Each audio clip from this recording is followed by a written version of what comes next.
గౌరవనీయులైన ఉపాధ్యాయ మిత్రులందరికీ జియోరా settlement channel పునఃస్వాగతం. ఈరోజు ఈ వీడియో ద్వారా 5వ తరగతికి సంబంధించిన రెడీనెస్ ప్రోగ్రామ్ 7వ రోజు విద్యార్థులకు నిర్వహించవలసినటువంటి కార్యక్రమాలను మీకు అందించే ప్రయత్నం చేస్తాను.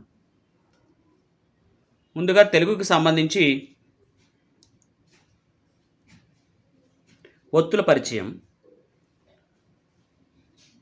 దీని జాగ్రత్తగా విద్యార్థులకి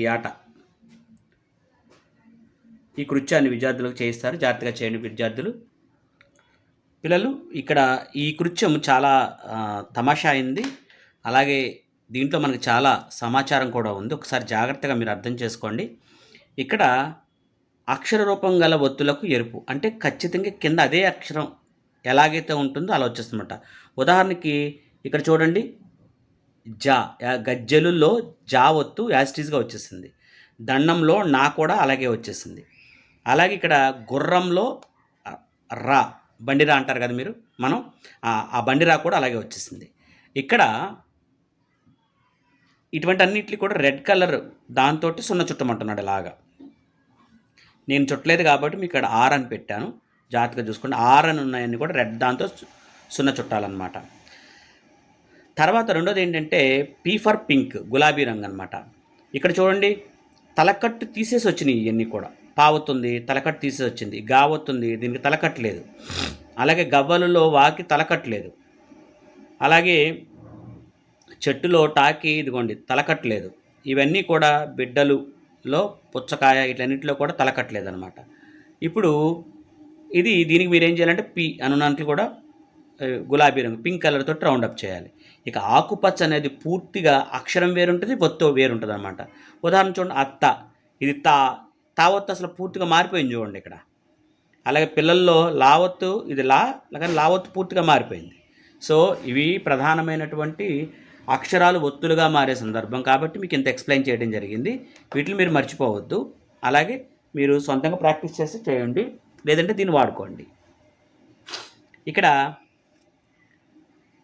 అక్షరాలని ఒత్తుల్ని జతపరిచాము, జాగ్రత్తగా చూసుకోండి పిల్లలు. ఇక్కడ అక్షర రూపం గల ఒత్తులు, అలాగే తలకట్టు లేకుండా ఒత్తుగా మారినవి, అలాగే పూర్తిగా మారిపోయినటువంటి వాటిని మనం ఇక్కడ రాసి చూపించాము.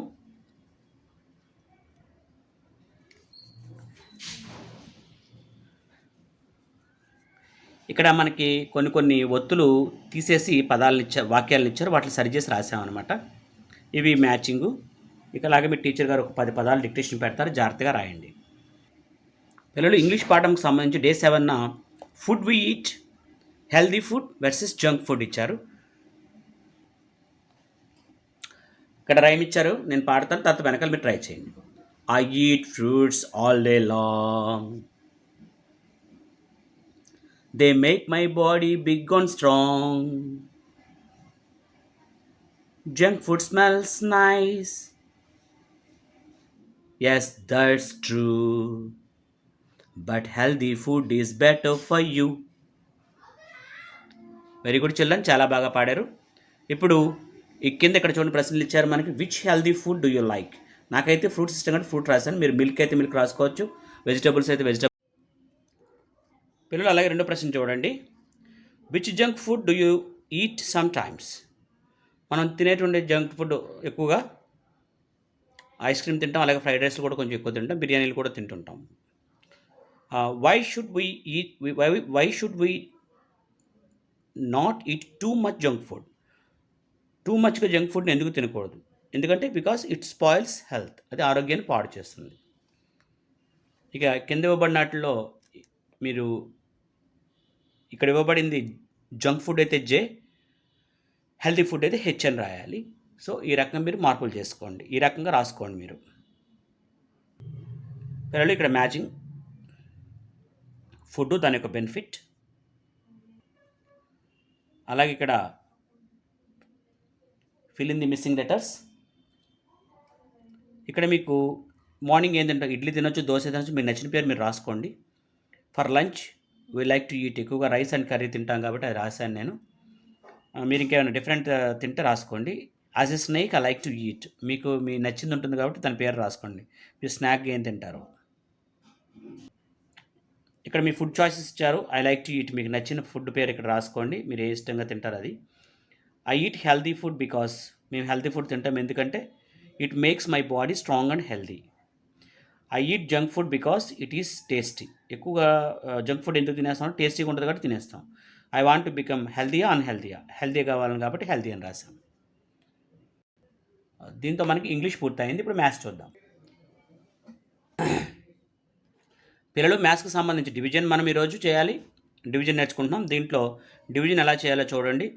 ఇక్కడ 3 అనేది 1లో పోదు కాబట్టి 18లో పోతుంది, 18లో 6 టైమ్స్ పోతుంది. అప్పుడు మనం తీసేస్తే 0 వస్తుంది, 0ని దించుకుంటాం. మనకి టేబుల్ 1 దగ్గర నుంచి తెలుసు, కానీ 0 టైమ్స్ కూడా ఉంటుందన్నమాట. 0 3s are 0, అది ఇక్కడ రాసాము. తర్వాత దీన్ని సబ్ట్రాక్ట్ చేస్తే ఇక్కడ 0 వచ్చింది. మళ్ళీ పైన ఉన్నటువంటి 0ని మనం కింద తెచ్చుకుంటాం అనమాట. అంటే డివిడెండ్లో ఉన్నదాన్ని ప్రతిసారి కిందకి తెచ్చుకుని మనం డివైడ్ చేయాలి. అలా చేయగా వచ్చిందే, తీసివేయంగా వచ్చిందే రిమైండర్ అవుతుంది తప్ప ఇక్కడ 0లు ఉన్నాయి కాబట్టి ఆ 0లు అనేవి రిమైండర్లు కావు. ఇక్కడున్న 0లోంచి మనం 0 తీసేస్తే వచ్చేది రిమైండర్ అవుతుంది. దీన్ని జాగ్రత్తగా మీరు తెలుసుకోవాలి. ఎస్, ఇక్కడ కూడా ఇంచుమించు అటువంటి సమస్య వచ్చాయి.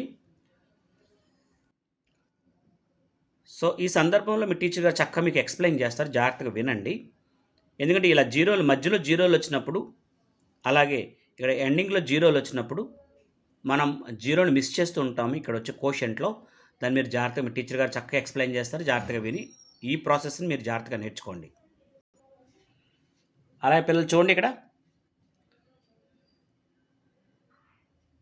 డివిజన్కి సంబంధించి, అలాగే ఇక్కడ డివిజన్కి సంబంధించిన formula dividend is equal to divisor into quotient plus remainder అనమాట. సో దాంట్లో ఫార్ములాలో భాగంగా మీకు ఇలా ఇచ్చారు. ఇక్కడ ఏవేవి కరెక్ట్గా ఉన్నాయి, దీన్ని మనం డివిడెండ్ అంటాము, ఇది డివైజర్, ఇది కోషెంట్, ఆఖరణ మిగిలింది రిమైండర్. ఇది కరెక్ట్గా ఇక్కడ మనకి బి ఆప్షన్లో ఉంది కాబట్టి దీన్ని ఆన్సర్గా ఉంచాం. దీంతో మీకు మ్యాథ్స్ పూర్తయింది. పిల్లలు, ఇక్కడ సెన్స్ ఆర్గాన్స్కి సంబంధించి ఈరోజు మన పాఠం. దీంట్లో మనకి 5 సెన్స్ ఆర్గాన్స్ గురించి మనం నేర్చుకుంటాము. అలాగే మీ టీచర్ గారు మిమ్మల్ని సెన్స్ ఆర్గాన్స్ గురించి అడుగుతారు, చక్కగా సమాధానం చెప్పండి. గుడ్ హ్యాబిట్స్ గురించి అడుగుతారు, చెప్పండి. అలాగే మన బాడీని ఎలా క్లీన్గా ఉంచుకోవాలనే ప్రశ్నలు కూడా, వాటిని సెన్స్ ఆర్గాన్స్ని ఎలా జాగ్రత్తగా ఉంచుకోవాలో కూడా ప్రశ్నలు అడుగుతారు, జాగ్రత్తగా డిస్కస్ చేయండి. పిల్లలు, బాడీ పార్ట్స్ చూడండి ఒకసారి. Parts of our body, sense organs ముఖ్యంగా ఐస్ టు సీ, చూడండి, I see with my eyes. Nose to smell, I smell with my nose. Tongue to taste, I taste with my tongue. Ear to hear, I hear with my ears. Skin to feel, I feel the sense of touch with my skin. మనం sense ఆర్గాన్స్ని దేనికోసం వాడతారో ఇక్కడ చెప్పడం జరిగింది. So sense organs are 5 in number. అలాగే ఈ కింద ఉన్న యాక్టివిటీ 3లో మీ టీచర్ గారు గేమ్ ఉంది, ఆ గేమ్ ఆడిస్తారు, చక్కగా ఆడండి. వెరీ గుడ్ చిల్డ్రన్, చాలా బాగా చేశారు. Respected teachers, please like, share and subscribe our channel.